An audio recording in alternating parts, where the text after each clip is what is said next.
Hey folks, welcome back to the channel. Thanks for tuning in. So it's been a couple of weeks since I participated in the Northeast Airgun Classic, otherwise known as NAC, and I've been getting kind of blown up with questions about what exactly I used for that event. Well, to answer that question, it's really two questions because there was two events there. One event was PRS and one event was bench. So we're going to do a two-part series here. And in the first part here, we're going to talk about what I use for PRS. And in the second part, which will be a future video, we'll talk about what I use for bench. So today, let's focus on the PRS stuff. And before I even get into it, none of this would have been possible without support from folks like you. High Pressure Pneumatics out there in Michigan, great shop. If you ever want to get some airgun stuff, take a look at him. And FX, Donnie FL, Accutac, quite a few others. So first and foremost, thank you to those folks. But going a little bit deeper here, the first thing you're going to want to know is what gun did I use? Well, obviously I used an FX Panthera. This is in 22. It is a 600 millimeter barrel, so not the full length. It's sort of the mid length that they offer. And I am shooting the 30 grain 218 diameter Javelin slugs, and they are frickin' lasers. Frickin' laser beams Out of this thing. So that's what gun I've got. That's what I'm feeding it. And how I have this gun set up, I'm pretty vanilla when it comes to PRS guns. I like them pretty basic. So I do not have a ton of weights or any stuff like you see a lot of these guys with all types of crazy weights and stuff like that on here. Nope, don't need it. Absolutely don't need it, at least for me. So all I have on here is a Magpul M-Lock section of Picatinny rail mounted to the M-Lock slots there on the bottom here. And I have an MDT bipod. This is the GRND pod, I think it's called. I did a separate standalone review on this. So you can go ahead and check out that review if you want to get a little bit closer look at that. By the way, I will drop links for as much as I can in the comments. If you see links and they're an Amazon link, that will benefit the channel. It won't cost you a penny more, but I do not monetize it all through YouTube. So that's really the only way I get anything out of this channel. So if you like the products, check out the Amazon links I drop. But anyway, going back to the gun, it's bone stock. I do have the Element Helix 6 to 24 by 50 first focal plane scope on here. And in my opinion, this is a perfect PRS scope. It has exactly the magnification that you're going to want or need, and maybe even more than you might need. And this is the MOA version with the, I think it's the APR 2D, the dirty reticle with all your wind holdovers and stuff. So I do not even dial ever in PRS. I only hold over. And we'll get into kind of how that system works for me. But basically, yeah, stock FX Panthera. I do have the Donnie FL FX version of the moderator on the end here. And I picked that because I like Donnie FL products. And also it's about the same diameter as the barrel shroud. So I think it looks really good on there. Let's see, what else can I tell you about the gun? I tweaked the trigger just a little bit. It's very nice how I have it set up. But yeah, just basic stock gun, Element Helix. I've got the FX No Limit mounts on there, which are critical. And let me tell you why. When you are zeroing that scope, you want to get that turret as close to optically centered, and there are markings on the turret, as close to optically centered as you can. And that's going to give you the best, most accurate sight picture. And with the No Limit scopes, No Limit rings rather, you can tilt it up and down. And that way you'll be able to get a pretty good zero exactly at your optical center. You can sit there and tweak it until you're right in the center there. Whereas if you didn't have those, you would be at the mercy of whatever the rail was canted to, any of the imperfections that might have happened in manufacturing. Oh, and speaking of imperfections or the lack thereof, I have taken this scope off several times and put it back on and just used my Wheeler torque wrench to torque the mounting bolts to the same torque spec, and it holds zero. Believe it or not, I've taken the scope off and put it back on and went to go and check my zero at 50 and it's same hole. So pretty amazing manufacturing and tolerance specs on the rail on the Panthera itself, and then also on the rings to be able to do that.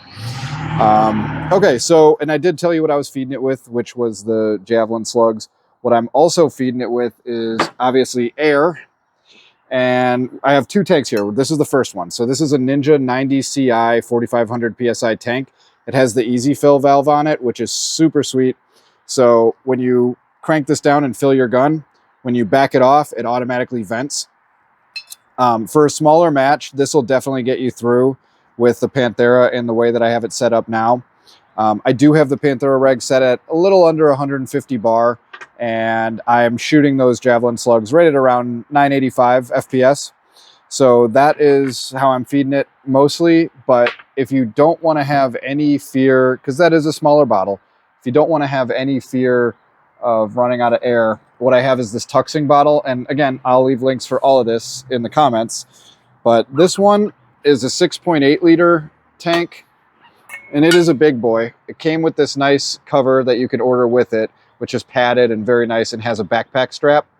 But this tank here is 4,500 PSI, 6.8 liters, and I'm looking at it, and the gauge has barely moved. It took like nothing out of this tank to fill that gun at every stage at NAC. So I'm still sitting at like 4,000 PSI. And when I brought this out, I had like 4,200 PSI in it. So pretty impressive piece of equipment. You do have to buy the tank and the valve separately. So I'll leave links to all of that. And if I could just get this hose to kind of chill, that would be great. But anyway, that's what it is. So this is an excellent thing to have in your kit because you're just going to be completely air independent if you have this. You'll be probably air independent if you have this. This did get us through a local NRL 22 match. My brother-in-law and I both had one of these, and it was enough to get us through, but barely. So definitely pick up one of these. You can get it for the same price as that. If you don't want something as big as this, maybe pick up one of those. All right. So I think I summed up the gun, the ammo I'm feeding it, how I'm feeding it with air. There's a couple of auxiliary products that helped me out. So one is some bags. So I do have the GRS FX bag. If I wanted something smaller and heavier, I'd use this one. And then I think this one is the one Tigris bag. I'll leave a link. I'll figure it out and leave a link in the comments for you guys. This one is filled with super light material. I did another video where I was talking about some bargain stuff on Amazon that I got to help me out. But I really like this bag. It's bigger than the small bag, and you know, you can put your rifle in here, or if like you're on a tank trap or something, you can stick it down this way. So pretty nice. It has a nice carry handle on it, so you can start with your equipment in your hand as you're required to do. So that is something that I used, and in some stages I didn't even use a bag. Like I said, I'm pretty minimalistic when it comes to my setup, but it's good to have it in your hand when you start the stage, and if you're going to use it, use it. If not, just chuck it on the ground and grab it later. No worries. Also, to help with the bag, since the Panthera has an Arca rail on the bottom, I have an Arca rail platform. Now, this is from Area 814 Airguns. Thank you, William, for sending this out. This I did use, so this just goes on right like this. And now I have a nice platform that I can plunk the gun down and it'll sit like that. So that's pretty cool. Thank you again to Area 814 Airguns. Check them out for some cool stuff. I've actually got a couple more items from them here that I'm going to show you. All right. So one is the chamber flag for the Panthera. This is 3D printed. It's pretty good. I will say, as a bit of constructive criticism, I did have to add a little bit of hot glue on the back of it just so that it would wedge into the cut for the breech a little bit tighter and not fall out. So no big deal. I think everybody's got a glue gun, so you can just pop a little dab on there and you're good to go. The other thing I have is this dope card holder. Now, Area 814 sent me this also, and there's the dry erase pen right there for it. Now this clips onto a Picatinny rail and it's flexible, so you can just slap it on. You don't need any tools. It'll just go right on like that. Oops. Like that. There you go. and you can hold your dope card like that. But I print out my own little dope cards, and how I do this is I put it like this to sort of thicken this up. And let me come close and I'll show you. All right, so to make it a little thicker, I do this, and see that's the slot that it goes in, and I stick it like that, and then when I'm reviewing my course of fire, I'll simply take my marker and be like, okay, there's something at 150, there's something at 110 and 175, or whatever it is, and I'll just simply mark that on there, and that's how I'm doing my dope. So, but yeah, that's really all I used. Oh, and I almost forgot. Very important, eye protection, which is required at PRS events and pretty well any shooting event. Just kidding, they ain't Gucci.